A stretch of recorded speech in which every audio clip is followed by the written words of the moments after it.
Welcome to the On the Edge podcast with your host, Scott Groves. All right, ladies and gentlemen, it's Scott Groves with the On the Edge podcast. I'm here with my new friend, Keith Ferrazzi, which is funny because when I got scheduled this interview through his publisher, because he's got this new book coming out, Never Lead Alone, I was like, man, this guy sounds familiar. This guy sounds so familiar. And then I went to your Amazon. And I'm like, oh, yeah, I read your first book like 15 years ago called Never Eat Alone when I was just getting into personal development and professional coaching. Somebody had recommended your book. They're like, hey, Scott, you're a loan officer. You got to connect with realtors and financial planners. You should never have a meal alone. You should always be networking. And that's like the power of success. And so what's funny is I've been following your career for 15 years, watched some of your keynotes. You got a lot of funny stories from working at Deloitte & Touche.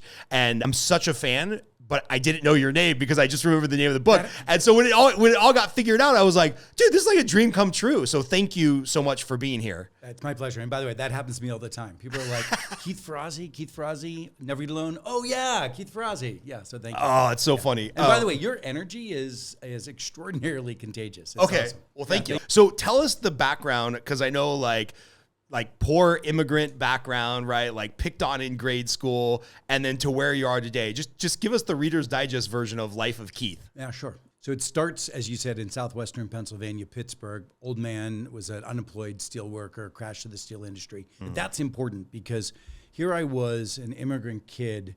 My old man was unemployed. My mom had to become a cleaning lady. I had to go work at the local country club just to make ends meet. And I swore as a kid that I would grow up someday and fix American manufacturing. That was my dream. And I thought at the time that I would get into politics. I was going to be governor of Pennsylvania, and then I was going to be president of the United States, and I was going to fix American manufacturing. And it's interesting. I didn't go that path. Right. I wish you would have. Well, today I wish I would have. And I'll explain some of the reasons I didn't. But, the pivot point for me, and this was the story that was told in Never Eat Alone, was that there was a woman at the Latrobe Country Club who took me under her wing. And this woman opened doors to me that were almost as if nepotism was available to me, right? I mean, like, no fucking way. Excuse me. You can cuss on this all the time. No way. And I'm from Pittsburgh, boy, and I've always got to behave myself in the audiences that I hang out with. So no, this audience is used to the swearing, so we're good. Thank you. So, there was no way that I was going to have nepotism available to me. My dad didn't go to college. Nobody that we knew went to college. I mean, my old man, our family, all blue-collar steel workers, ditch diggers, unemployed folks. And she opened doors to me. And years later, I asked her the question, Mrs. Poland, why did you do that for me? And she said, Keith, you took 2 strokes off my golf score. Now, this backstory of that is my dad used to tell me to get up to the golf course 2 hours early, and ended up being about a half an hour early. Right. And hustle. Know where the pins are placed. Know how the greens are cut. Know everything you can possibly know. Bust your ass. Never lose a ball. Put yourself in harm's way. Whatever you need to do. Look, that $20 was meaningful. I would get up there, sit all week, maybe get out once or twice for $20. Mom would work every day for $20 a day. I mean, this was meaningful money, right? Yeah. And so because I showed up at the golf course a half an hour early for this woman, she showed up for me. And that's the takeaway of Never Eat Alone. You lead with excessive generosity. You bust your ass to be of service. And then when you show up, by the way, you build real relationships, not this transactional, smarmy, networking, passing out business cards, but build real relationships. Mrs. Poland became like a mother to me. She took me on vacations with her family and her son, who became my best friend. She helped my parents get jobs. And she was game-changing. And it was all authentic, it was all beautiful, and it was all game-changing. So my point to your listeners from my first book is that between now and every dream that you have, there are a set of people who are going to open doors for you, that will be available to you, that will fundamentally change your life. And it is your job to build those relationships. Now, what I learned over the years, and I've had some extraordinary success. I got lucky because of doors Mrs. Poland opened for me. I got into small private elementary schools on a full scholarship. Because I did well and hustled, I ended up getting into Yale University. And holy cow. Yeah. Then I went to Harvard Business School. And So like ended a up- couple of good schools, right? And with a lot of humility. I mean, it's funny. I in one of my books, I wrote about my first year at Harvard, sitting there thinking, "Oh my God, how in the world did I get in here?" And after about a year at Harvard, I was like, "How in the world did these guys get in here?" Because the lack of practicality, there was a lot of eye bankers, et cetera. And when I left Yale University, I was the only kid that went to work in manufacturing. I went down to the plant.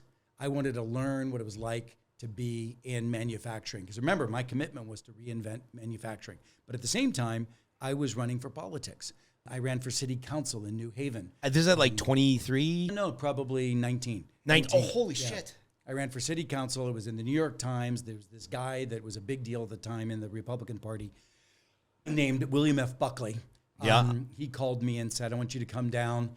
And I came down to his home in Connecticut, and I brought a friend of mine named Fareed Zakaria, who is on, if you ever watch television. Yeah, Fareed Zakaria, William Buckley was the editor of National Review, National right? Review, Yeah, exactly. yeah. So I was Brilliant hanging out guy. with all of these. I was hanging out with all of these bigwigs. Fareed was an incredibly brilliant guy, and again, his show is extraordinary.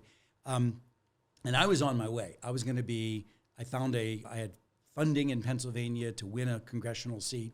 I was going to be governor. I was going to be president. Everything was like on track. And I don't know why we went on this tangent, but that's okay. I'll finish it. And all of a sudden, I realized something. Fuck, I'm gay.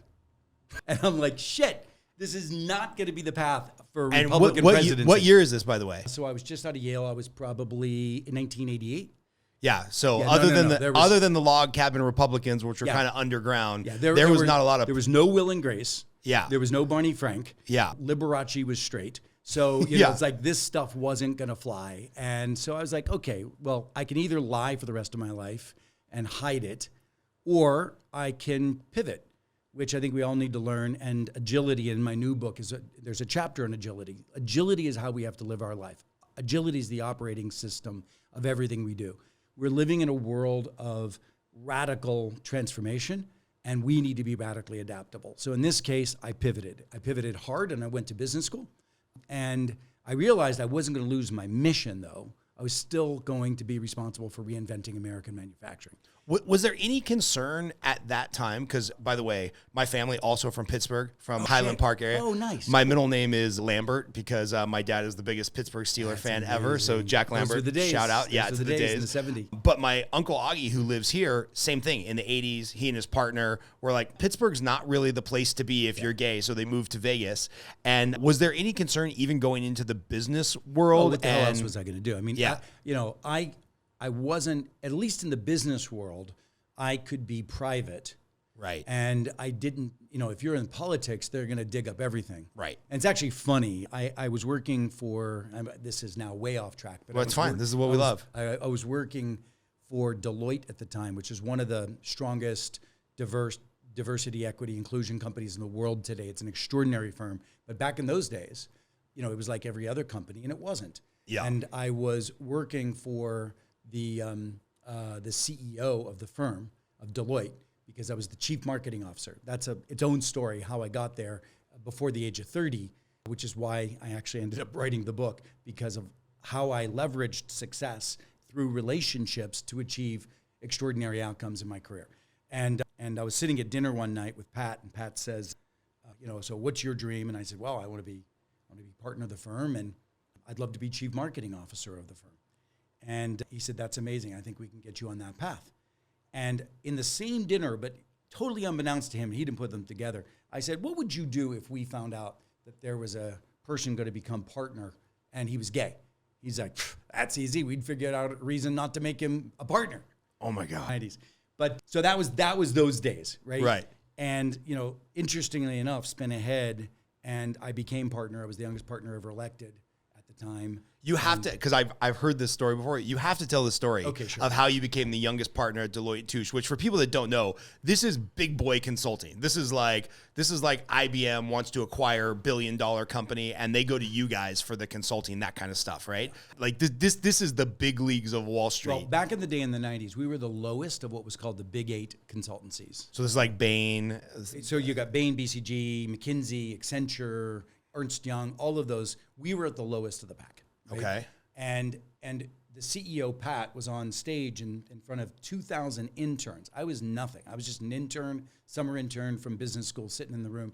And he was going on about wanting someday to be at par with McKinsey and Accenture, which it then was called Anderson. And I'm sitting there thinking, I'm like, first of all, that's not going to happen. We're at the lowest of the big eight. And I see how we're behaving. We are not, my instinct was, we're not behaving like the big boys. And so I called right then a professor of mine at Harvard, and I said, hey, I'd like to do an independent study, and I would like to do a research project on what is the best world-class professional services marketing. What does that look like? And he said, that's great, let's do it. And so I called the CMO, Chief Marketing Officer of McKinsey, a guy named Bill Mattisoni. I called the Chief Marketing Officer of Accenture, a guy named Jim Murphy. And I said, hey, I am a kid at Harvard, and I'm really curious about professional services marketing. From what I can tell, there's been nothing written about it. I'd like to do a world-class benchmark of what does it mean to be best practice. And I said, I was working at Deloitte, which, you know, they didn't even consider a competition. And I was just thinking about this. And they said, it's great. So I went around and I interviewed 10 heads of marketing from the biggest, most prominent firms. And I wrote a white paper up on what did I learn from each. Thought leadership from McKinsey and how do you adopt marketing practices that are more consumer-oriented for Accenture and all these different things. And I gave it back to all of them. But then I sent it in mail, that's all we had, to the CEO of Deloitte. He'd never met me. And I get a call a week later. Hey, this is Pat LeConto. I would love for you to come down to New York. I read your white paper. He said, I'll just shoot to the chase. No partner in our firm or history has ever done a more thorough analysis of how we can get ahead. And I'd love to sit down and talk to you. Hey there, Scott Groves with a quick interruption to the podcast. Sorry about that, but I just want to take a quick minute to announce our sponsors here for the podcast, and that sponsor is me, Scott Groves. It's actually the revenue that we generate through doing mortgages here at Neo Home Loans and the money that we generate from the coaching program that I run, Consolidated Coaching for Loan Officers, coaching by loan officers for loan officers that helps support this podcast. I really started this in 2021 as a passion project during COVID, and we're excited to bring you a new episode every week, but this only happens if I'm making money in my real full-time job. So please, if you or somebody you know is looking to buy, sell, or refinance a house, our team is licensed in almost every state in the country. And if you know a loan officer who's looking for sales coaching, personal development coaching, lead generation coaching, please get in touch with us. Scott at the Scott Groves team. We'd love to hear from you. We'd love for you to support our other endeavors, which is mortgage financing and loan officer coaching, which allows this podcast to exist. Now back to your regularly scheduled programming.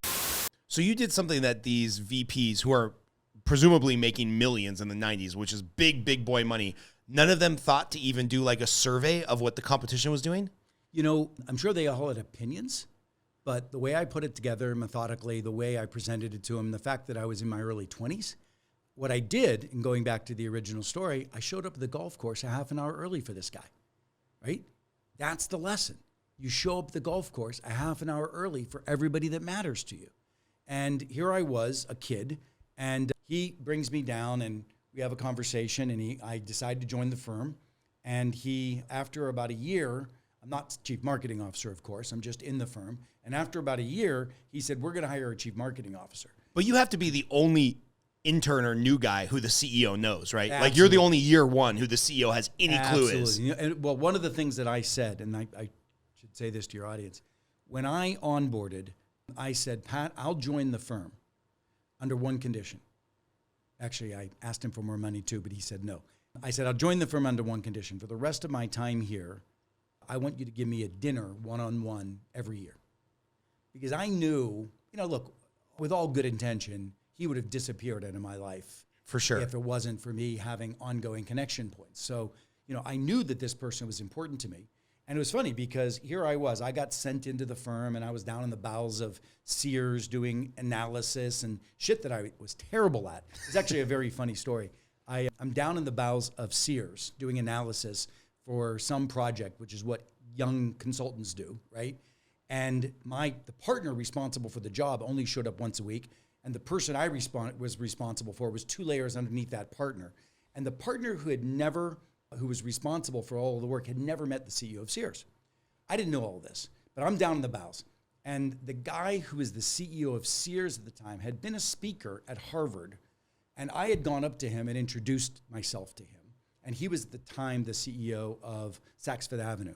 And because I was smart and always thinking, who are the people I need to know in the path that I plan to follow? I knew that corporate enterprises were important and I would get to know CEOs. I stayed in touch with this guy. And I remember even one time that I was a student, I went down to New York and I had coffee with the guy in New York. So here I am, coincidentally, right? 3 years later in the bowels of Sears, this guy's the CEO. So I sent him an email and I said, hey, I'm working in your company right now. Do you have time for coffee or lunch? And he's like, sure, come on up. So I go up and I'm hanging out with the CEO. Now, this was a little naive on my part. My boss, my boss's boss, my boss's boss, and the partner responsible for the project never met this guy before. And I didn't even tell them where I was. So they're looking for Keith. And somebody said, oh, he's up having lunch with the CEO of Sears, which they shit a brick. I almost got fired right there, right? And it was that at that point in time that... How'd you play it off? Oh, no, we're old friends. We've known each other for years. I told him the story. And first of all, I should have even been more generous to my boss. Right. What I should have done is taken him. Yeah. Right? That would have been practicing showing up at the golf course a half of an hour early by For your saying boss. to my boss, said, hey, listen, I'm going to go up and have lunch with the CEO. Would you come on with me, right? And so that didn't happen, and I fucked it up. But so I was about to be fired. And for whatever reason, Pat heard, because I think somebody knew that I had this relationship with Pat, and he onboarded me. So Pat heard, and he saved my ass. He called me and he said, I want you to come to New York, because at the time I was working in Chicago. He said, I want you to come to New York, and I want you to work on a special project around what is the future of marketing. We've done a lot of work since your white paper, and we're leveling up. We're going to hire a CMO. And I said to him, I tried it again. I said, I will come to work for you in New York under one condition. And that is that if I'm successful at working on this project, you'll make me chief marketing officer of the company. And he's like, Keith, you're about to be fired. I'm saving your ass. You're 25. You don't know shit about shit. Right? I'm not letting you be the CMO. A partner would have to be the CMO of the company. And I said, but you could make me partner. He said, shut up. Come on in to New York and work on this project. Well, long and the short of it is, within a year, they made me partner, youngest partner, and they made me chief marketing officer of the firm. So here I am in my late 20s, and everybody else is in their 40s, 50s, and 60s, on the executive team of the company, going around the world, responsible for acquiring the Japanese firm, responsible for integrating Europe, all of these amazing things that I did as a young man. So I left there, went to Starwood Hotels when Barry Sternlicht, who's a brilliant innovator, was buying Sheraton, Westin. We created the W Hotel chain. We created the St. Regis. We had to choose, a brand that would compete against Four Seasons. So we chose a property that we had in New York called the St. Regis. So we built this extraordinary empire, right? Starwood did, and as I said, Barry did. He's brilliant. And I was the chief marketing officer and head of sales. So finished that job and decided, but here's the thing. When I was at Deloitte, we were a band of brothers and sisters taking a hill together. We were tight. Pat became like a father to me. The fact is that he didn't know fully who I was, in terms of, at the time I had a significant other, and he was still treating me like a son, and it was an extraordinary partnership among that group of people, men and women. And then I go over to Starwood, and it was an evisceratingly competitive group of silos. All the corporate shit. All the worst corporate shit. All the worst corporate shit. Now, Barry was brilliant, and he drove innovation, et cetera. But I don't know if anybody knows the story. Everybody think of Starwood as being hugely successful, but we ended up having to sell to Marriott at below industry multiples. I mean, we did not succeed building and scaling a thriving company. We had to exit, and it wasn't successful. So I looked at that, and I was like, shit, that's the story. What is it like when you have a group of people who have each other's back? The word that I create in the new book that I've got coming out, what if you are a leader able to create a group of people who are co-elevating, collaborating and pushing each other higher, going higher together, versus a group of silos, a group of fear-based individuals, people just getting the job done, et cetera. I mean, that is like night and day. So that became my mantra. And I made some money. I had also run a company for a period of time that we ended up exiting in the computer game space. Of course. And I was like, everybody but me has a great story of like exiting something tech-wise at our age. you know what? I've lost as much money since then. Okay. In tech companies that I made at that time. Not that So I want you don't to worry. lose, but that makes me feel a little bit better. No. In fact, one of my best friends, Tony Shea from Zappos, is a great dear friend of mine. I actually started the Tony Shea Award, finding other radical innovators just like Tony in my foundation. But By the way, just reading his book, Delivering Happiness, right? I never met the guy. I didn't know him. I read a couple biographies on him. But like, just like what you could feel about his innovative spirit. one of the most extraordinary humans. I was personally sad when he passed. I hadn't met the guy from Adam. So sorry for your loss of that friend. Thank you. This weekend is normally my Tony Shea celebration weekend. This is the weekend that he created this concert called Life is Beautiful. Mm-hmm. And it usually is this weekend. And so I usually bring about 60 people together here in Vegas to celebrate Tony, to go to Life is Beautiful, et cetera, which is originally why I was coming to Vegas and able to see you here today. Anyway, back to even spinning back after losing money. But the idea was I wanted to create a research institute that studied and measured the impact of teams and their success against business outcomes. And so 20 years ago, I started Ferrazzi Greenlight. And really, we are focused for 20 years on what are the practices of high-performing teams. And these lessons, these methodologies, these practices that I'm going to talk to you about and that are in Never Lead Alone, we were called upon to be the coach of the senior General Motors team coming out of bankruptcy. And we were with them through that period of time. And the chief financial officer said to me, as we were paying off the TARP money early, said, you know, Keith, these principles that you inculcated into the culture of the General Motors organization was one of the primary reasons we didn't go back into bankruptcy. Now, I was crying when he said that. My dad wasn't alive anymore, unfortunately, who was a UAW steelworker. But the power of that was I had lived my fulfilled mission. I had helped to contribute to saving American manufacturing. There are millions of people's jobs that were saved in the General Motors turnaround.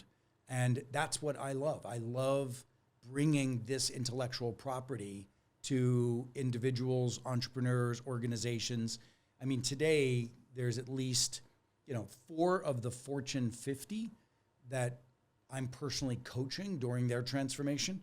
There's countries around the world that are looking to us to be coached to help double their GDP. I'm working with prime ministers and parliaments and ministers and kings. And we're working with unicorns as they redefine and disrupt entire industries with exactly these principles in this book that you have here in front of you. So I'm really excited about bringing it to your audience. So I want to ask about that on Never Lead Alone, right? Because the mortgage space is full of CEOs and companies that like boom cycles, they put their name on a football stadium, or the CEO buys a private jet and a $5 million, $50 million house, whatever. And then, the cycle goes the other way and rates get a little higher and there's margin compression and whatnot. It's like, yeah, but this is not new information. Like, economic cycles are just part of the business model, right? And so I want to ask you maybe a weird question of the methodology of the research, because so many of the business books or self-help books out there, or sales books like the one I wrote, it's a repackaging of somebody else's intuition, of a repackaging of somebody else's, this kind of worked in my business. But like, when you're talking about big boy countries, Fortune 50 companies, like, you have to have a scientific methodology for how you've come to this stuff. We do, but I also don't want to pass by too quickly your point about not having foresight to see through down cycles. So we'll come back to that. Okay. I want to make sure that we address that, because part of a successful team is to build foresight into its practices. So we'll come back to that. But the research methodology is this. We have over 3,000 teams that we've benchmarked. And when we benchmark a team, we're actually in the room watching the practices of the team. We're having conversations with the executives. They're filling out diagnostics.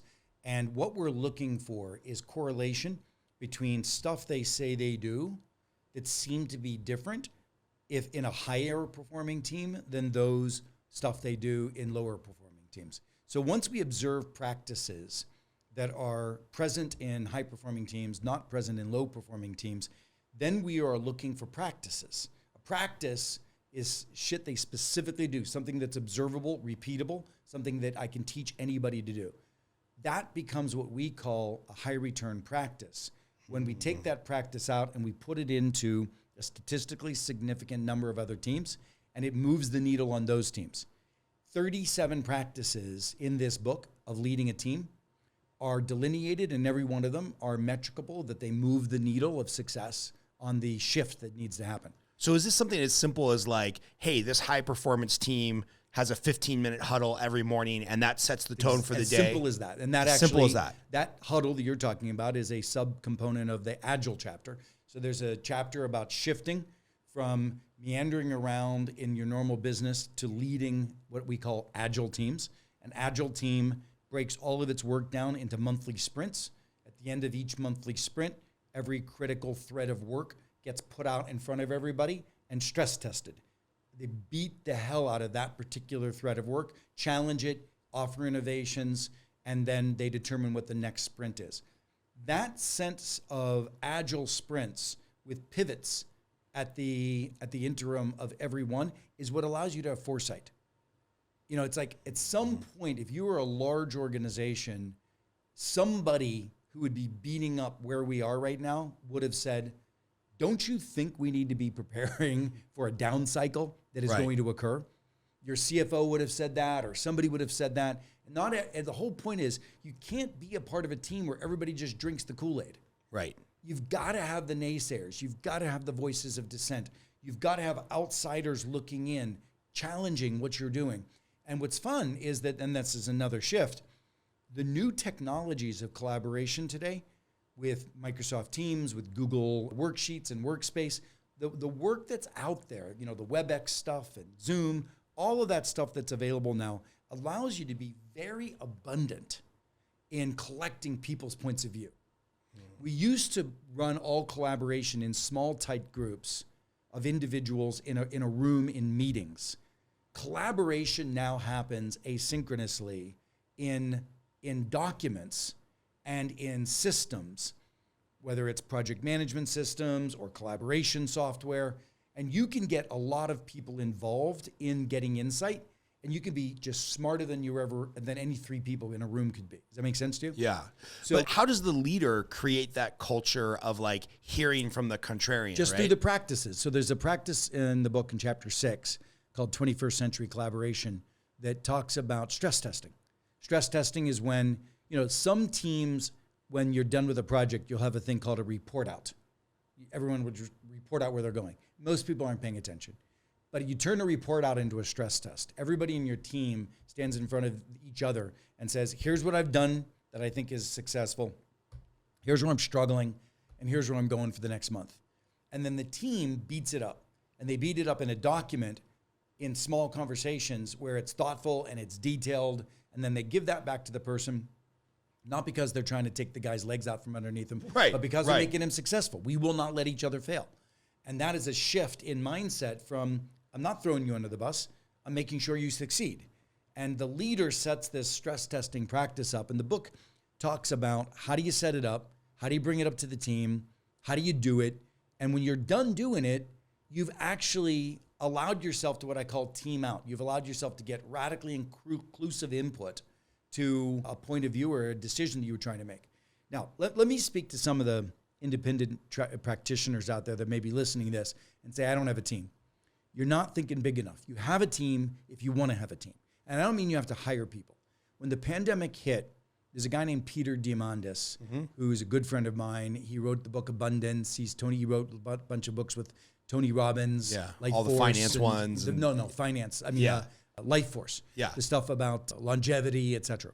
So he's a scientist, he's a futurist, and he's brilliant. When the pandemic hit, I called him and I said, Peter just lives across town, but with his travel schedule on speaking, my travel schedule on speaking and coaching, we don't see each other that much. And I said, Peter, let's have a weekly meeting between the two of us, and let's do a couple of things. And we're gonna do a virtual meeting because it's a pandemic. Let's do a couple of things. Let's talk about our investments. Let's see what each of us is seeing and can share with each other. Let's be each other's coaches of our teams. And as there's interesting opportunities that come up, let's bring them into the room. And then pretty quickly, we each said, let's each bring somebody smart in every week, somebody else. And based on who we're bringing, we'll change the subject around that person. All of a sudden, we started accumulating a core group. And within this core group, like I went on his board of directors for a vaccines company. He went on my board of directors for my coaching firm. We both reinvented our fundamental business model and started creating more scalable digital products. And we were coaching each other on how to do it. We were mutually hiring people and having them serve the both of us. Bottom line is, he became my closest business partner because, and I didn't pay him a cent, right? If you're sitting out there as a lender, mortgage broker, as you're sitting out there as a real estate agent, et cetera, who's your team?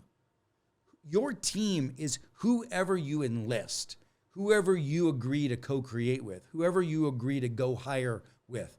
And I want to give you the rules in this new book of how this team should operate, right? And that's the focus. You don't need to pay people to be in your team. You just need to create an environment where you all are showing up at the golf course for each other. And I guarantee you, it's going to strap a booster rocket on your success. I'm smiling for a couple of reasons. I just love that idea of getting your own little mastermind going. A few of us did that during COVID. Luckily, interest rates were much lower. Some mortgage people were printing money for a couple of years, and they could afford to do all this travel and stuff. But I have a question of like reinventing the business versus sticking with what works, right? Because every day I'm advertised 50 different products that are going to change my business, right? Mm-hmm. And I call it SOS, shiny object syndrome. Yeah. And I think people that intrinsically gravitate to sales, and the mortgage and real estate space is the same. Like we don't bring in professional leaders. We just promote the most successful salespeople until they finally fail, right? The Peter principle or whatever, promote people to the level of their failure. So like for salespeople that naturally want to try everything new and they maybe have shiny object syndrome, how do you as a business owner, whether you're a small team or you own a mortgage company or you own a real estate company, how do you decide like when to pivot and try the new stuff versus like, hey, we got some shit that's working. Let's stick with that. So I've got a young man that I just hired recently as the president of our company. And we practice our own principles. So I chase after shiny things. That's why I've lost more money than I gained in startups. And I'm always going to chase after cool shit. Yeah. But with this stress testing process as one of the mechanisms, the other thing we do is we do a lot of candor breaks. It's another practice. In the middle of a meeting or a discussion, anybody is allowed to say, I'd like to have a candor break. And a candor break is when everybody stops the conversation and we go into groups of two. You just turn to the person next to you or go into a breakout room. And what you're saying and what you're supposed to do is say, what's not being said in this room that needs to be said right now? And so Gavin calls a lot of candor breaks on me. Like my team prior to Gavin was very much used to taking my direction. And that I could work them up and get them excited about everything I'm excited about. Right. Or at least they realized it wasn't worth it to push back because I was just going to keep going anyway. Right. And sometimes piss money down the drain on the SOS that you're talking about, shiny object syndrome. But Gavin's like, hey, let's just do a candor break, which puts a pause. People then go into conversation, and then they come back with thoughtful, intellectual analysis of what's going on, and I have to hear it. And it's very powerful because... Is that hard as the leader for somebody to come back and be like, hey, I know we're super pumped up about this. I think this idea is bullshit. It doesn't have wings. Of course it's hard, right? And I would say I probably overrule them 70% of the time. But I've heard it, and now it's at my own demise, and that 30% is very important. Yeah. Where I actually say, you're right. You're right. I wrote something down here when you were talking about the agile teams, right? Because you can really make these repeatable, you said high return practices. I love that term. Yeah. What for you, with all of your education and consulting knowledge and practical knowledge, what was the biggest surprise for you on a high return practice that you're like, I would have never put that on my bingo card? And it turns out with good teams, it turns out this is a pretty high return practice. Smart question. Well, first of all, I intuitively knew that the higher degree of candor, transparency, challenging would be better. So that has not been a surprise to me, but it is the most important. The whole chapter 3 of the book around how do you get no conflict avoidance, how do you get psychological safety so that you can have a lot of candor, what are the practices to get truth telling on the table. Listen, the worst thing you as a leader can have is have your team feed you shit, or is what I always say, inhaling our own exhaust fumes. And that's the worst thing in the world. You need to make sure that you have a diverse set of opinions challenging you all the time to be able to then make bolder decisions faster. So that's not the surprise. The surprise was the relationship stuff. Now you'd be like, Keith, you kind of wrote a book 20 years ago. Yeah, you're the relationship it's been guy. One of the most successful books in the history of business books. The reality is I was surprised at these levels of some of the most powerful and prominent people in the world that pausing and being a bit vulnerable with each other as a practice fundamentally changed the dynamic of the team. And we have a practice in the relationship chapter called a personal professional check-in, PPC. And we should do a PPC on a monthly basis. And the personal professional check-in is, hey, what are you struggling with these days, personally and professionally? It's just simple. What are you most struggling with these days, personally and professionally? Once a month, all the teammates go around and share. And that's when you hear things like, well, my wife and I are having a challenge with a relationship. I just haven't been home. She feels totally over-indexed with the family obligations, et cetera. Or my mom, she's in assisted living and blah, blah, blah. Or you hear about, a struggle with a peer inside of the business that's really twisting you, or whatever it is. Building that kind of empathy among a group of people does a number of things. First of all, it's a permission to forgive. There's a lot of shit we do as messy humans in the process of trying to work together that could easily allow me to vilify you. It's like, what the fuck? You're such an asshole. You're doing this kind of shit on purpose. You're just not a good, it's like all the stuff that goes around in our crazy human head. Right. When somebody frustrates us, it could turn to significant resentment. But when you start to breed a little bit of empathy, then you start to realize, oh shit, this is just another person like me. And I need to cut them a break. They're going through a tough time. Maybe I'll even try to be helpful. It's like that camaraderie, purposeful camaraderie. So many businesses these days are struggling with the question of hybrid versus in office. Yeah. And, a lot of them are struggling because they feel that they've lost the touch of connection that they used to have when they were working together. Well, there are some companies, and I talk about this in the book, like Drew Houston at Dropbox or Matt Mullenweg at WordPress, where during the pandemic, they said, I'm losing the touch. I need to find practices that will make our relationships as good as they were when we were back in the offices. And so personal professional check-in is one of those. I'll give you some data. On a scale of 0 to 5, the average relationship score measured by a diagnostic question, my team has my back, I care for my team, they care for me, 2.8 on a scale of 0 to 5, which isn't really high. But that's the average relationship score. I feel like even if I was mad at somebody, I'd give them a 3, just like out of courtesy, right? But you got to remember how much resentment there is inside of teams, right? So in an office, when you're working together in the office, the average score was 2.8 prior to the pandemic. During the pandemic, the score went down to 2.3. Understandable that CEOs would say, get everybody back to the office. But Drew, Matt, and these guys, they said, wait, what if we did some practices that built empathy and connection? And remember, when you were back in the office, you weren't all going around and being vulnerable. You were doing it, bumping into each other in a hallway, having a chat, whatever. It was what I call serendipity bonding. Yeah. That was the methodology for culture creation. We're going to implement serendipity bonding. Well, we've lost touch with each other. Let's re-implement serendipity bonding. Fuck it.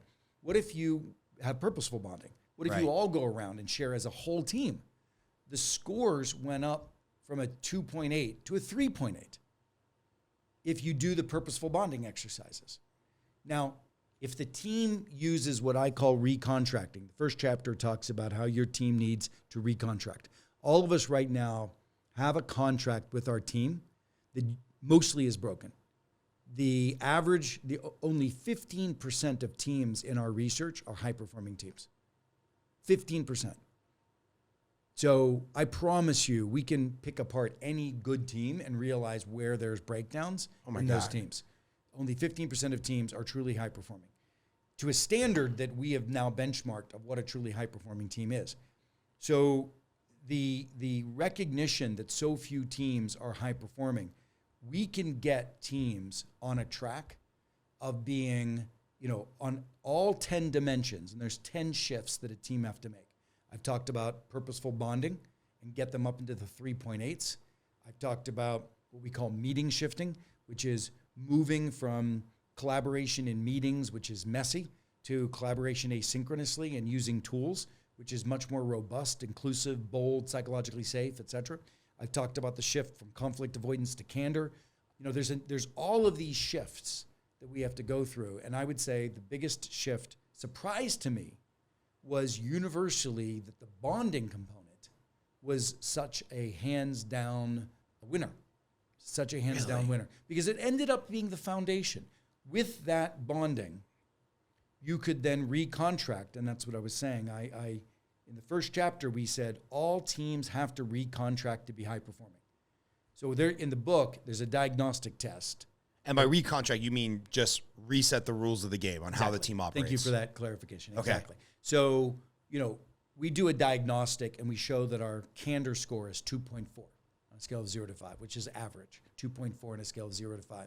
And that is answering questions like, we challenge each other in the room when it's risky to do so. We challenge each other in the room when it's risky to do so. I'm surprised that score is as high as it is, because I've worked at probably 10 major corporations. I would think the score would be like less than 1. Because nobody wants to speak back to the CEO. Nobody wants to tell the team leader that their idea is bullshit. But here's the thing. There are more teams willing to share candidly with their boss than they are with each other. This is the big, and we really haven't even gotten to this, but probably the most important shift in the book and the most important thing about high-performing teams is they stop having the leader be at the center. By the way, you don't know this, but I normally smoke cigars during these. Now you do snuff? So yeah. Now I've got these little Zyn nicotine packages. I grew up. They're the worst. So what do you just put it down here? Yeah, it's not actually tobacco. It's just nicotine. So supposedly it's not supposed to cause cancer. Why do you just have a lozenge instead of that thing? I don't know. It just lasts longer, I guess. Interesting. It's the worst. Do you chew on it or you put it put it in your gums and just mainlining nicotine. It's probably going to give me some other weird cancer, but gum cancer for sure. Yeah. I remember growing up at the country club. Oh, everybody spit, right? Yeah, they all had snuff back in Pittsburgh. All chewed. Everybody had chewed. The snuff, they put it right in there all the time. Oh, so Their teeth were not pretty, by the way. I got to tell you this funny story. LA boy, surfer kid, major metropolitan area. I moved to Fort Riley, Kansas, middle of nowhere, to be in the Army. And I'm can't get laid to save my life, right? Because it's city boy, country girls. It was a weird dynamic. So I'm at this bar. I'm finally having a good conversation with a girl. And out of nowhere, she takes out a big can of dip, puts it in her mouth. And I'm like, what the fuck is that? She's like, oh, it's dip. I'm like, yeah, no, I know what it is. Why is it in your mouth? And she's like, I grew up on a farm. This is what you do. I'm here at Kansas State learning livestock science. And I'm like, yeah, okay, it was great talking to you. Enjoy the beer. I'm going to go try to find somebody else. Was she going to spit it into her hand? Yeah, totally. She just, and then I'm going to make out with this girl? And now I'm such a hypocrite because I smoke cigars and expect my wife to make out with me. But anyway, funny side story. Funny. So we're talking about recontracting and just basically restating the agreements among a team. And so if you're sitting in a team, and as I said, only 15% are high performing. If you're sitting in a team, there's an old contract that says, shit, I'm not going to challenge you in front of the boss, because if I did, it's throwing you under the bus. Right. And the new contract is, dude, let's challenge each other so we sharpen our tools and we both succeed. So that is a different social contract. The big shift of this book is to level up your team. So if you're a leader, stop being the hub and spoke of everything. If you're the leader, start asking your team to hold each other accountable. Instead of the leader being the only person holding the team accountable, the team holds each other accountable. Instead of the leader being the only one that gives feedback, team gives each other feedback. Instead of the leader being the only one having to keep the energy strong, no, the team's going to celebrate each other and give each other energy.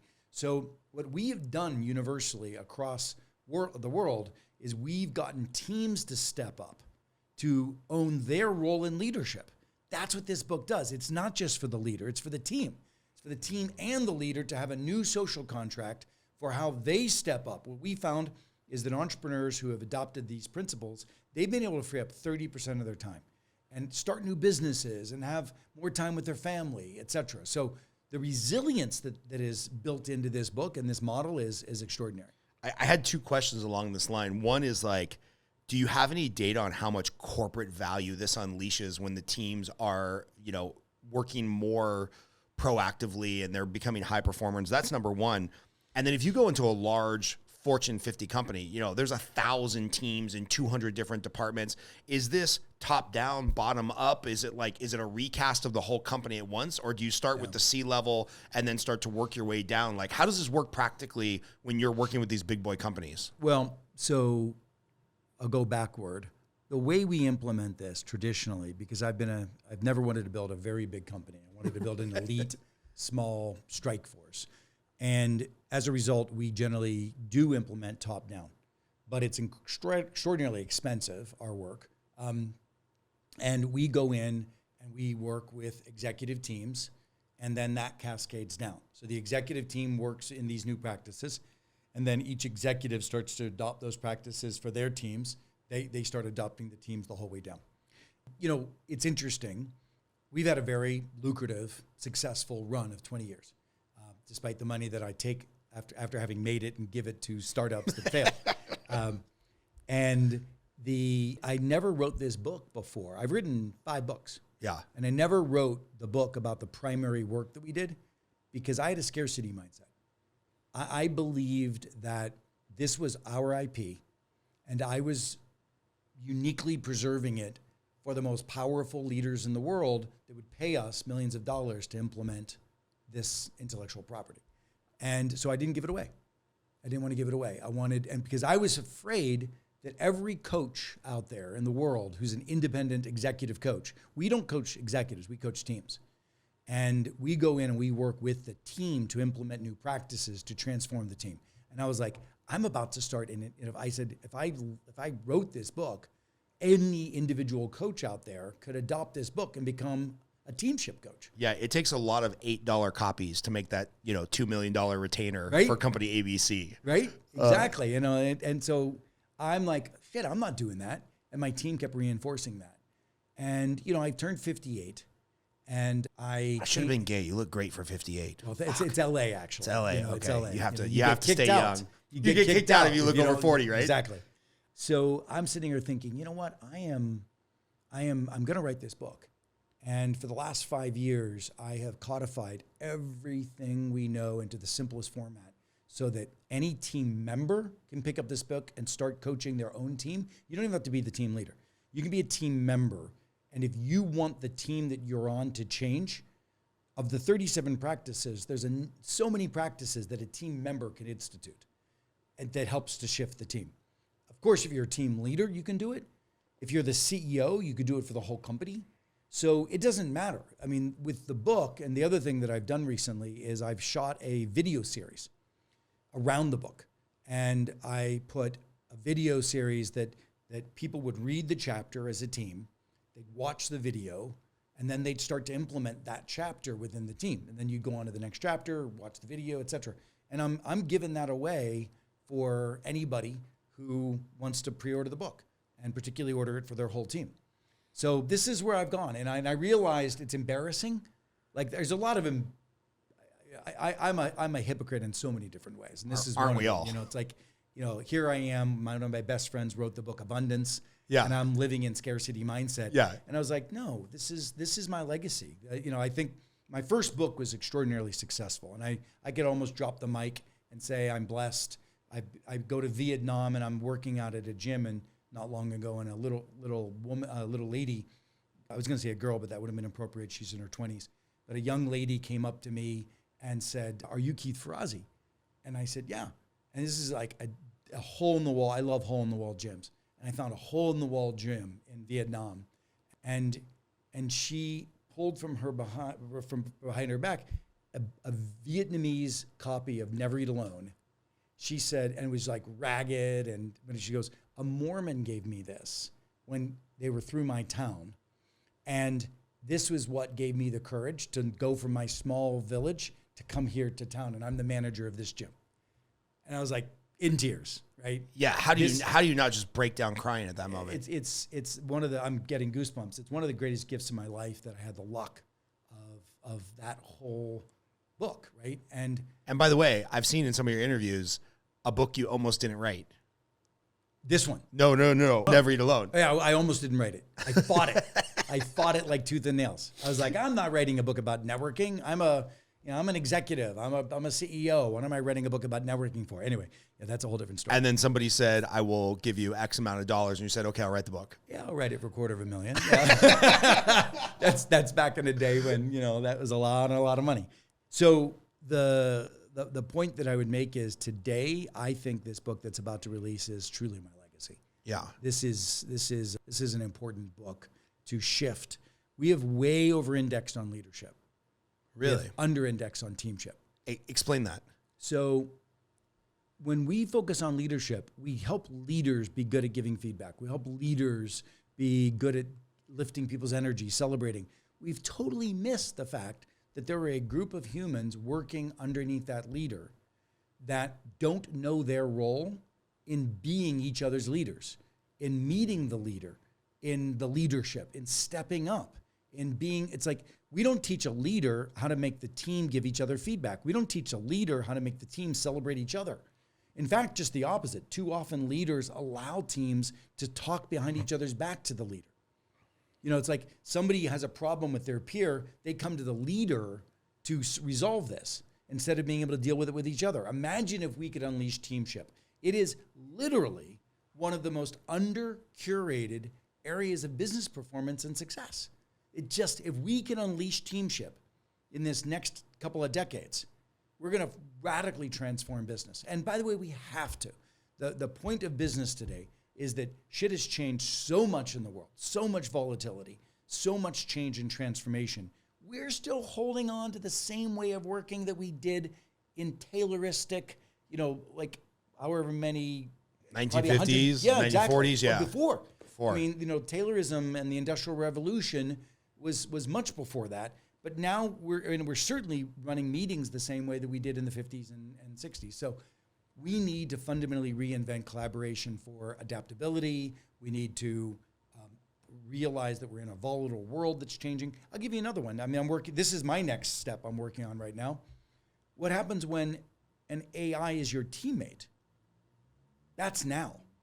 And that's what I'm working on in terms of my research. Our research team is working on how do we integrate AI as teammates. Yeah. And that's in the book too. I mean, I begin to talk about how you will incorporate AI. Every one of our roles need to be, I mean, you want to hear the shorthand of that? Yes. So no matter what role you're in, you need to take what you do and everybody that works for you, you need to take what they do and you need to blow it up into all of its component puzzle pieces, skills, competencies, and tasks. And when you look at the skills, competencies, and tasks of a particular role, you need to put it back together again with the things that are uniquely capable of being done by humans the best, where humans will crush it and they'll have joy doing it and it'll be extraordinary, and the stuff that AI can do that a human doesn't have to do. You re-put the role back together again. Now, the downside is when people think that they can just eviscerate roles for the sake of cost reduction, that's a bad, lazy mindset. The mindset of, oh, I got a call center rep, I'm just going to replace that with an AI bot, right? No. If you really want to create extraordinary customer experience, think about what the role of the human is in the customer experience relationship in a call center, and then imagine how they partner with an AI to reinvent that customer experience. So this is something that my Tony Hsieh Foundation, which I've mentioned, to you, Tony, one of my absolute dearest friends, he reinvented call centers. He made call centers a thriving, vibrant, fun place to work because he believed that if that was true, customer loyalty would go through the roof, and it did. And Zappos crushed it. I mean, you can still take tours here down the street of the Zappos call center. I know. And I've done it once. It's like you walk in there and the energy is palpable. Yeah. It's not, and I've seen a lot of mortgage call centers and they are a graveyard of despair. Yeah. And you walk in there and it's like, I can't put my finger on it, but there is something different just in the energy of the room, the way people decorate their desks, the way the walls are designed. I mean, it's 100%. just, it was revolutionary. 100%. So that's why I know that our Tony Hsieh Award, which rewards entrepreneurs like Tony for being radical innovators in elevating humans and elevating the work, I know that Tony would have been right on the forefront of AI, rethinking how AI can actually elevate humanity, elevate the customer experience, and start partnering differently. So a lot of that has started to be covered in the book, in the chapter I call 21st Century Collaboration. I wanted to ask about the team because, my experience has been, if you're familiar with the DISC test or Myers-Briggs or any of those, and I don't know how much of that is actually pseudoscience and how much of it is real, but no, it's real. Okay. It's real. My experience on teams has been the person who's the high D, the high I, the driver, the innovator, the intuitive person. In a team setting, they just step all over the S's and the C's, the analyticals, the quiet, the introverted. So have you found a personality type that thrives or does better on a high-performing team versus another? Or can anybody come to the table with an idea? No, that's the point. I would flip that. I would say what you're looking for is how to adopt practices of high-performing teams that get everything and more out of every member of your team, independent of their personality type.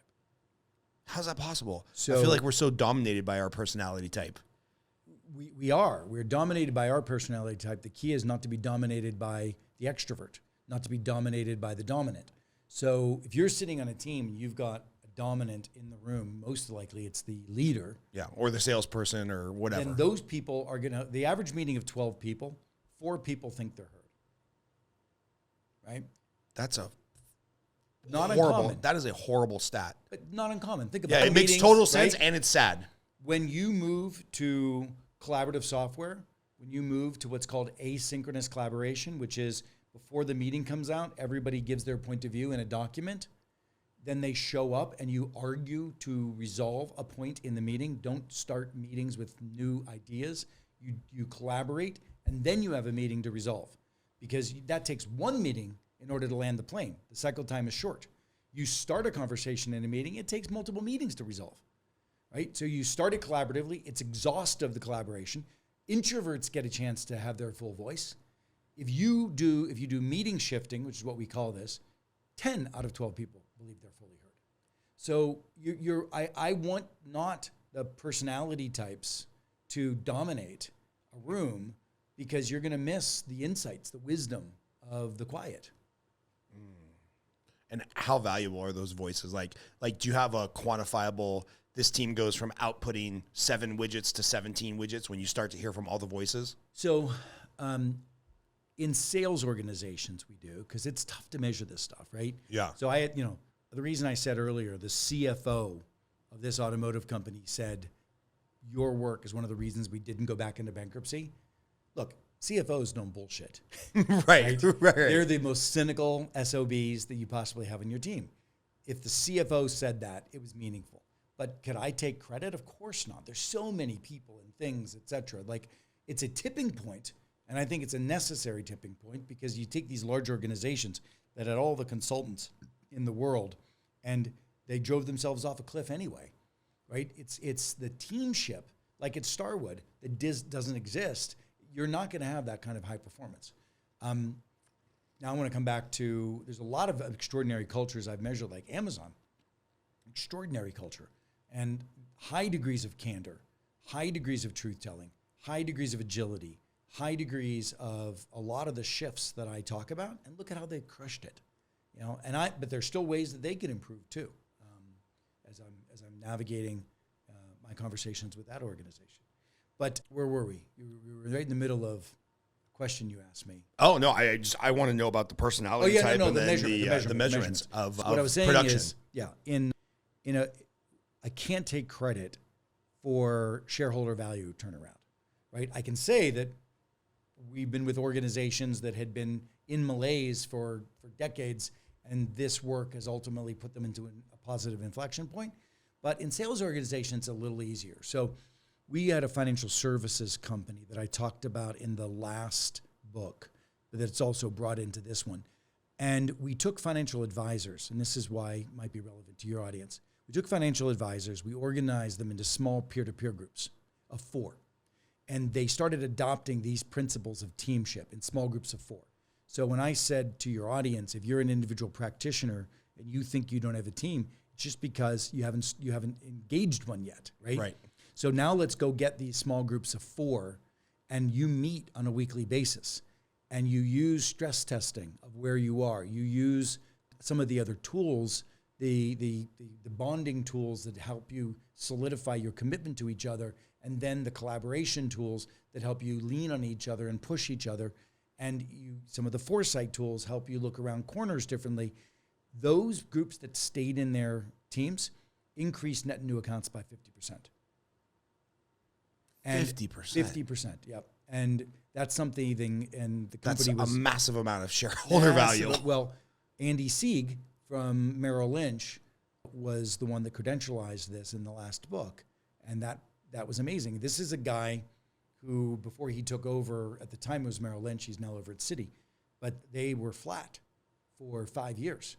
And when he took over, it was an inflection point, and they point to a lot of this work around relational success. And it wasn't just the FAs, they did it with the leaders too. So the regional leaders were coaching each other on how to coach their teams better.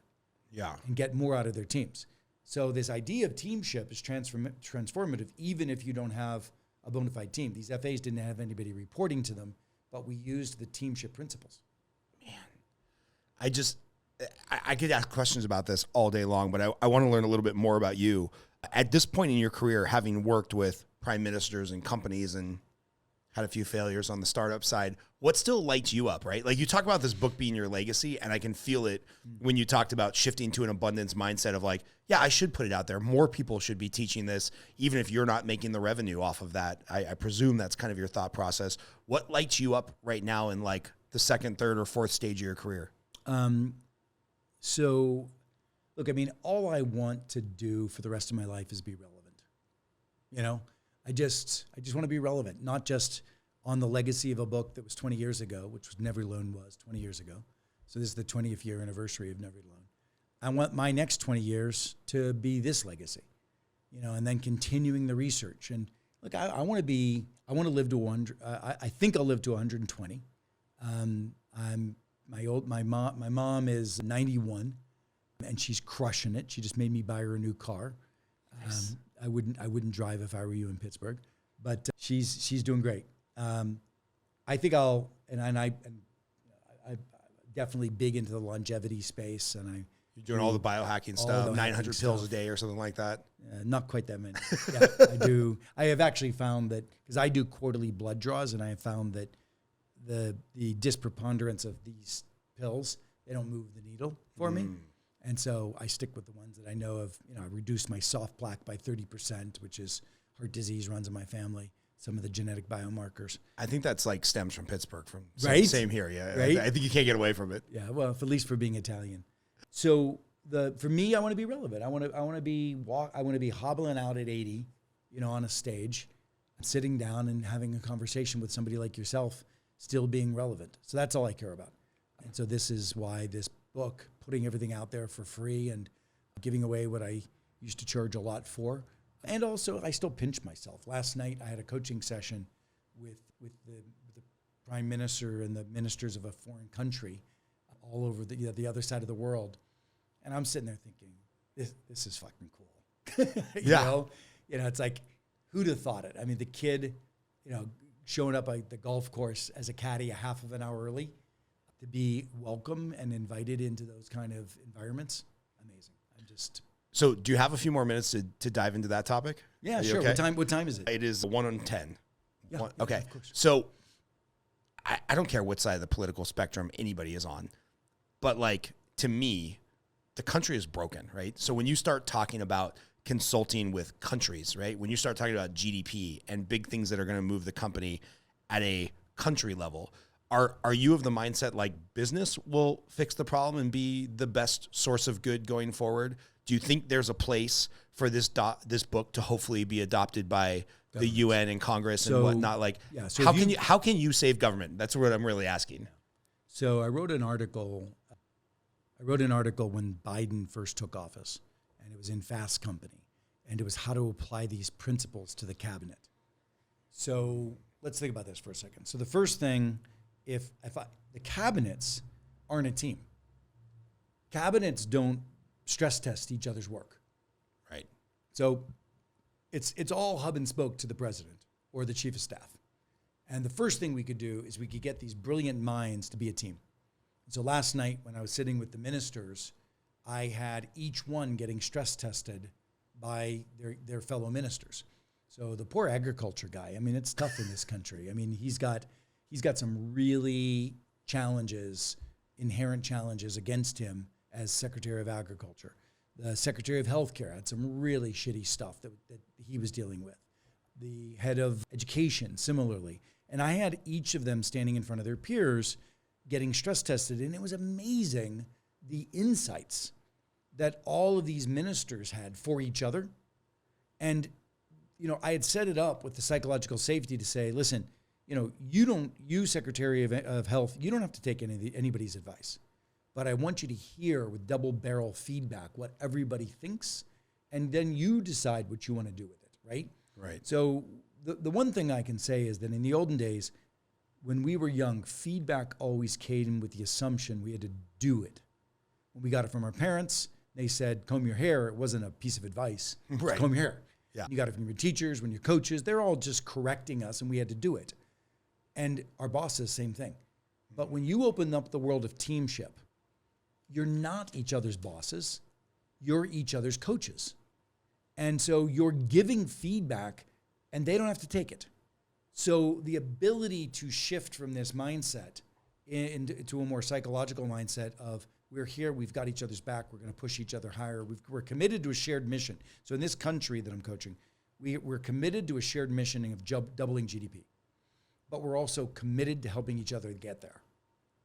By the way, the GDP of that country doubling is a pinky of some of the companies that I'm Right. coaching.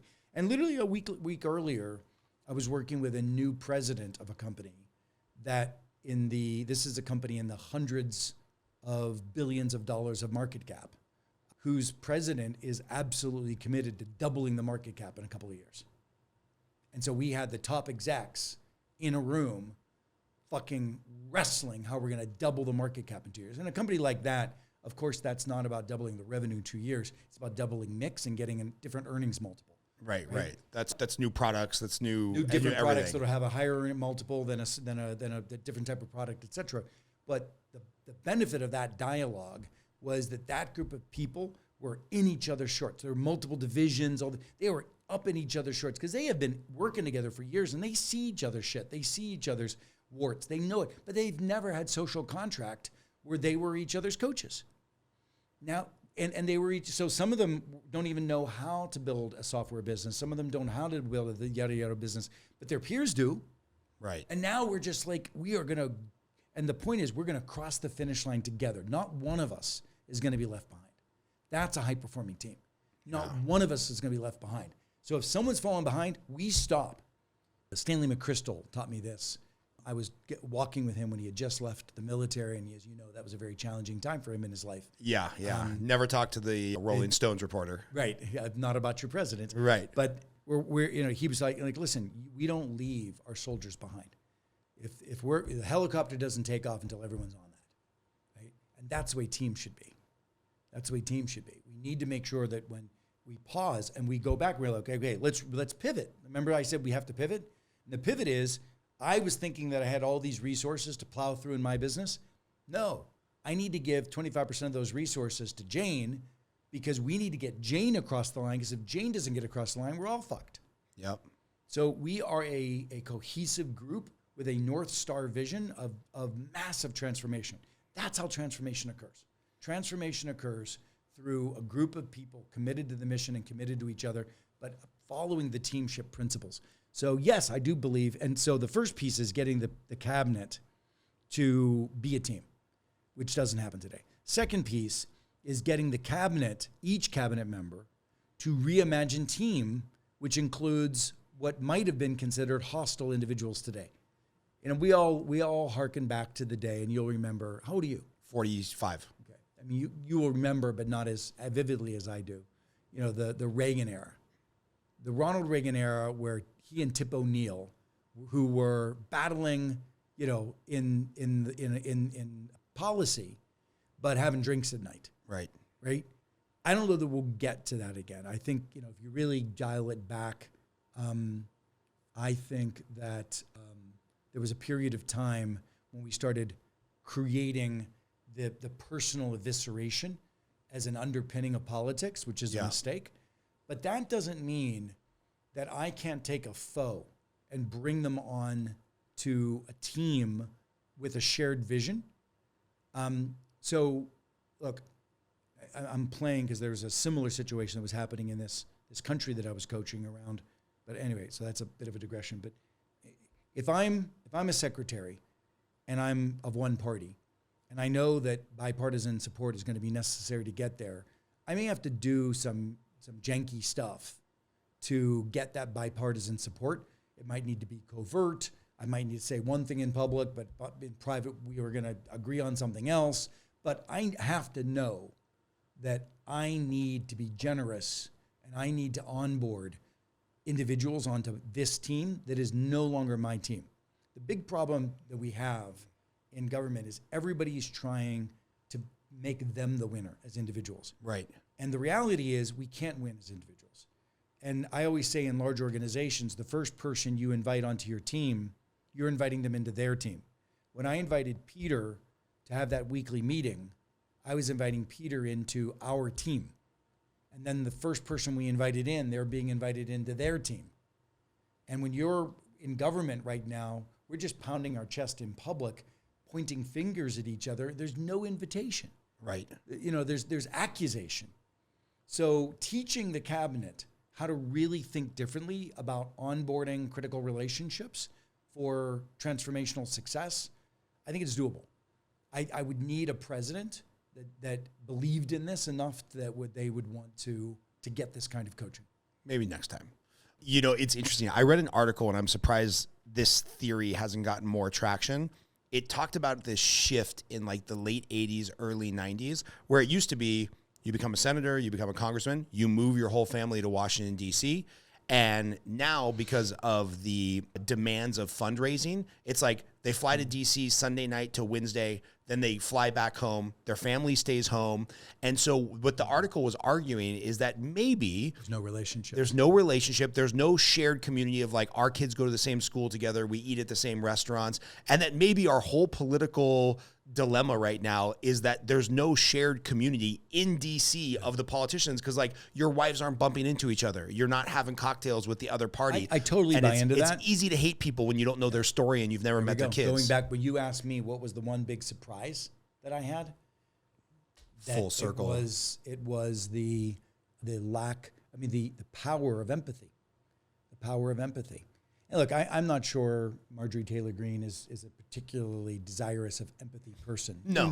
Who knows? I mean, I've been told by friends of mine who are senators and congressmen, et cetera, that you would be surprised by how some of these pontificating blowhards on both sides actually behave when they're in private. Right. They're actually normal, decent people. I don't know about decent, but they're normal people. Right. So who knows? But But I do believe that a combination of the Never Eat Alone book and Never Lead Alone book could be a transformative factor in our government. But that's why I'm bringing it to new governments. Yeah. I'm like, hey, let's make sure we reinvent and let's leapfrog. Let's not go and create systems that are schismatic. But it's interesting. It's happening everywhere, as you know. I mean, every government is going in this direction. And so I'm happy to be working with a few that are trying to be shining stars. I love it, man. And I think if a politician would adopt that stance and talk about that instead of being a blowhard, they would sweep it, because they would get bipartisan support if they had, instead of just After trying. they won. Because of our... I think they could win. I think they could win without being an eviscerating asshole. Because nobody's talking about unity. They're just talking about how the other side sucks. Well, they're talking about unity. They want to be unified, but they really don't. Do you know Andrew Yang? I know who he is. Yeah, He's a good buddy of mine. And I love what he's trying to do. Very smart guy. He's so smart. And I love what he's trying to do around our political primary system and some of the things that he's trying to re-engineer. There's a lot of folks out there. I went to one of his events here because a friend of mine got to interview him about crypto and UBI and the future of AI and whatnot. It was a brilliant interview. And I'm just listening to this guy talk, and I'm like, how did this guy not get more traction? Like, he is intelligent. Vivek's intelligent. Tulsi Gabbard's intelligent. Like, there's highly intelligent people on both sides of the political spectrum that speak, like, they're just, it's beautiful when they speak. And we end up with what we end up with. It's just unfortunate. But again, that's the point. We need to change the system. Yeah. And people like him are trying to do that. Can we want to talk about UBI for a second? Yeah. You want to hear my little political rant? I love it. Let's go. Pittsburgh boy. So I grew up in Pittsburgh, where we were blue-collar Democrats. My old man used to work the polls. He used to get paid by the union to go out on the polls and pass out, voting cards and all that stuff, to support the Democratic candidates. And you didn't win if you were Republican anywhere in southwestern Pennsylvania. It was all blue-collar, steel Democrats. Okay, so at that point in time, this is just going to be me 5 minutes being an historian, if it's okay. Go for it. At that point in time, the steel industry started to crash. And if you open the newspapers, it would have been because the cheap foreign imports flooding our market. And the reality is, as I've learned and studied over time, is that the Japanese, who were those accused cheap foreign imports, they didn't have cheap foreign labor. What happened with the Japanese at the time was that they adopted a set of practices and new work policies that were birthed in the United States by people called Deming and Duran, later by Drucker, but mostly Deming and Duran, called TQM, Total Quality Management, Six Sigma, Continuous Process Improvement, where you awoke and you realize, let's drive decisions down to the front line and let's make continuous improvement a part of our ritual. Kaizen, a new process of work, which is what crushed the steel industry, because the Americans were juggernautic, ossified, just corrosive, arrogant, and they blew it away. And they still had these big mills that had old labor laws, all this bullshit. And we got crushed, right? And I realize now we got crushed because of bad ways of working. That's why I am now deeply committed to effective ways of working. And I do not want American industry. I do not want any industry. I don't want jobs lost, because these large organizations, they employ a lot of people. And I'm a venture capitalist with a firm called Lightspeed. And Lightspeed, I get to know all of these, and I'm coaching all of these disruptive, young, amazing, crazy, amazing companies. And yet I'm still beholden to these big corporations, because I know the families that are employed by these big companies. And I want them to reinvent. Like this company that's several $100 million in market cap, I don't want them crushed and exited, because imagine the impact to American families or families around the world if this company was lost. And so I am desperately focused on new ways of working, which can save business. And now, put all that aside. We didn't do it right back then. Back then, steel industry crashed, and now all of a sudden you open up the newspaper and you see Nippon Steel wants to buy U.S. Steel. look, that ship has already sailed. And what pisses me off to see politicians today, particularly the Dems, who show up in Pittsburgh and say, we're going to make sure that U.S. Steel is owned by U.S. Who the fuck cares at this stage? Right. We've already screwed that up so badly. We've screwed that up so badly with our arrogance and our ineffective work practices. And these guys crushed it on a global basis. Why are we being protectionists? I mean, fine. Yes, I don't want some of my, there's only a few thousands of individuals still work for that company anyway. Right. And in this Pyrrhic victory, I'll tell you what should have happened. The Democrats at that time should have recognized that there were a massively large population in southwestern Pennsylvania that has now been displaced. Everybody celebrates that Pittsburgh has revived. Pittsburgh revived because of CMU and Google and all these folks coming in. The folks that I grew up with, they're still unemployed. The people that I grew up with lost their pensions. The people that I grew up with still live in shanty towns on welfare and on Social Security, which they can't live off of, along the Monongahela in shacks. That's where I grew up, right? And thank God my mom has me to be able to take care of her, or that's exactly where she would be, in absolute poverty. And then what happens is, the last decades, the Democrats didn't do shit for them. Not anything for them. We just kept promising them that we're the better party. And that made sense when the Republicans weren't promising them anything, and the Republicans were the party of the rich. Of course, we had nowhere to vote other than for the Democrats.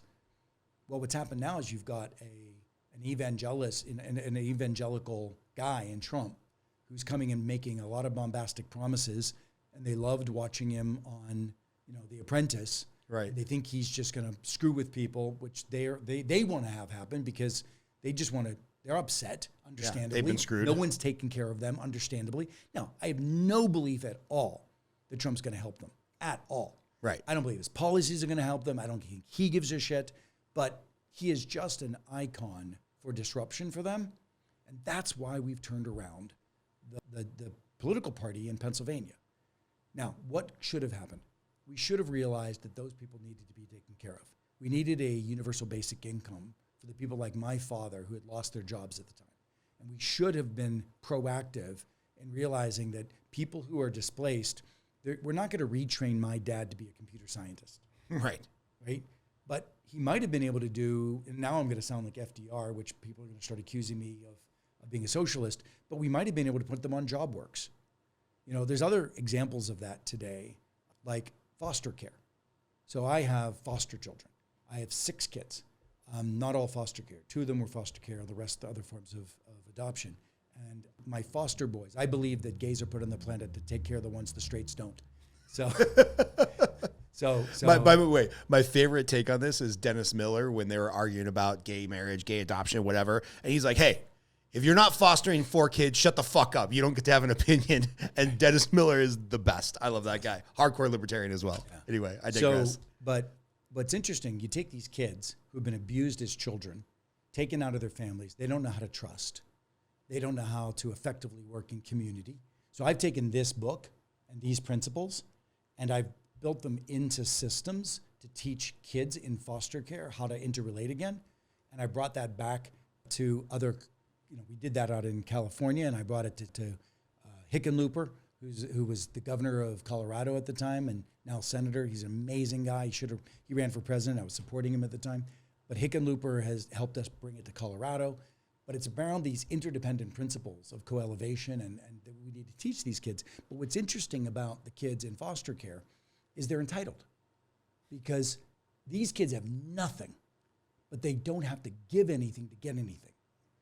And they've never been taught to be, like when I was a kid, I had this fear that if I didn't perform, my parents would kick me in the butt, literally, right? Back in those days. Yeah. And I was fearful of losing something, losing my family unit, losing something. These kids don't have any fear. We've done nothing.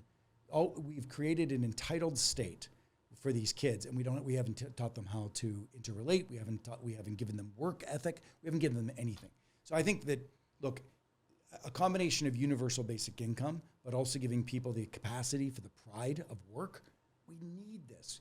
In the next 10 years, we have the chance of some of the most audacious disruption and displacement that could ever possibly occur. You take a look at the largest jobs that exist: call centers, truck drivers, Uber drivers.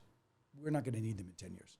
We probably won't need them in 5. If you show up in San Francisco, you will see every 5 cars a Waymo, which, or a Zoox or whatever, self-driving cars. It was funny because my partner and I just got engaged, by the way. Congratulations. Yeah, I know. I'm so happy. Happiest I've ever been in my life. I can talk about that for a while. And it was only because of plant medicine, but that's a whole different issue. Yeah, that's a whole nother podcast. It's a whole nother podcast. We can have that conversation. 21 ayahuasca sits. But the transformation of jobs and the displacement that's about to occur, we're going to have massive social unrest. We're going to have what we have in Pittsburgh, southwestern Pennsylvania. We're going to explode that by 1,000, by 1 million. And what I'm hearing in our political conversations is a bunch of bullshit of protectionism against Nippon Steel and U.S. Steel. Fuck. No, that has nothing to do with what we need to do right now. There's 2 things that need to happen right now. Enterprises need to radically re-engineer their work, like the American steel industry did not do. And governments need to lean in and co-create and understand what that means to displacement. And like we didn't do back in the steel industry, that pocket of what happened in Pittsburgh and is exactly where the world is going.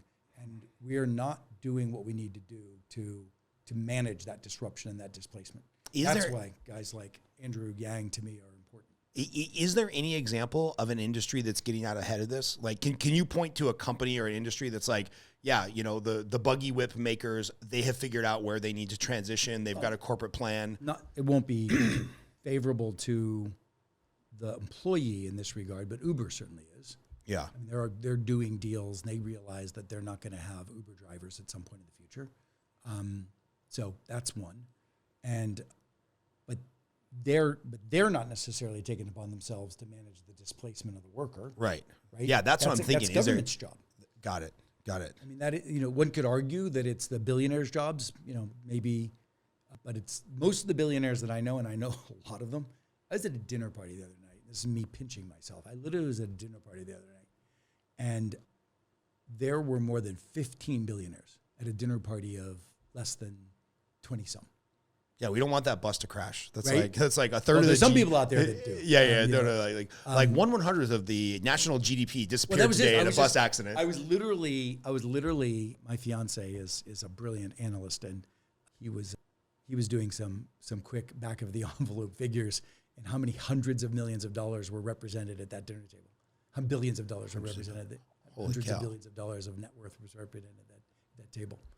That's wild. Hey, man, I know your time is really valuable. I like to always end on 2 questions. I think I'm going to know the answer to one of them. I'll be excited to hear the other one. Obviously, this is coming out in November, right, as this book is launching. What are you most looking forward to end of the year, beginning of 2025? Like, are you going on the podcast speaking circuit to get, awareness around this book? Or like, what is Keith most excited about going into the end of the year? And then I am a movie junkie. That is my release from society. That's my version of ayahuasca. I just zone out and watch movies. So I want to know your favorite movie and why. Okay.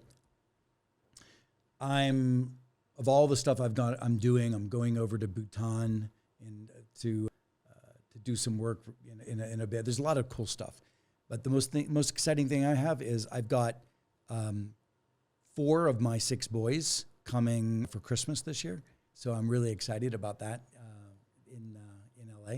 2 of my boys, for a number of reasons, are estranged from the family, mostly jail and personal choice, but the 4 boys, we're all going to be together, so I'm very happy about that. That's awesome. Yeah, and then on movies. Oh gosh, you know what? It's a movie and a book. Did you know The Great Gatsby? Yeah. So, which version of the movie though? The DiCaprio one was pretty good. It's pretty good, right? Even though the old one, but still, I would the power of that movie for me. My company was called Ferrazzi Greenlight, and the very end of The Great Gatsby, there's a passage. Gatsby believed in that green light, the orgiastic future that year by year recedes before him. It was a green light at the end of the love of his life's dock in the Long Island Sound, and he was in love with this woman, and he could never have her, but he never felt that he could be a part of the society that she was born into, and he did everything he could do, and at the end it killed him literally. Everything he could do to live up to the aspirations that he had of what he needed to be. And the reason I called my firm Ferrazzi Greenlight is that has always been my cautionary reminder. Because it was so easy for me to be a kid, embarrassed of being poor, embarrassed of being gay, feeling like I had to be bigger and more, and more than I actually was, and the shame, all of that. And it would have been a destructive force in my life. And so I've always been very cautionary to keep my humility, to keep my feet grounded, and keep my spirituality, both my religious spirituality, but also my non-religious spirituality. It's why I'm a seeker. So this is the tee up for when you had me back talking about ayahuasca. Perfect. Hey, man, I really appreciate you being on. I have to find a way to stay in touch because you're just a fascinating guy, and thanks for your time, man. Cheers. Cheers.